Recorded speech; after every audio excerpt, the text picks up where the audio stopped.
নমস্কার বন্ধুরা, তোমরা সবাই কেমন আছো? আমি কিন্তু খুবই ভালো আছি। আজ বাইরে বৃষ্টি হচ্ছে, তাই ভাবলাম আজকে ডিম কষা করে নেবো। তার জন্য 6টা ডিম কিন্তু আমি অলরেডি সিদ্ধ করে নিয়েছি।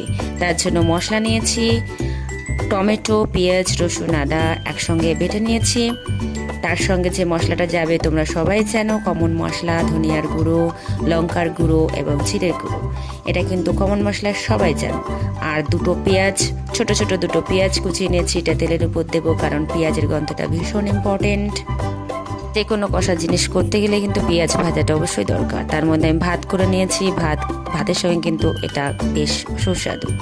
আর যে কমন মশলাটা বললাম সেটা কিন্তু ছোলার মধ্যে গুলে নিয়েছি, যাতে ভালো করে মিশে যায়।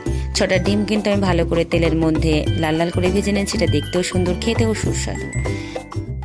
পরিমাণ মতো তেল দিয়ে তার মধ্যে মশলাগুলো কষিয়ে তার মধ্যে আলু সিদ্ধ দিয়েছি এবং ডিমগুলো ভালো করে কষিয়ে নিয়েছি। কেমন লাগলো এটা?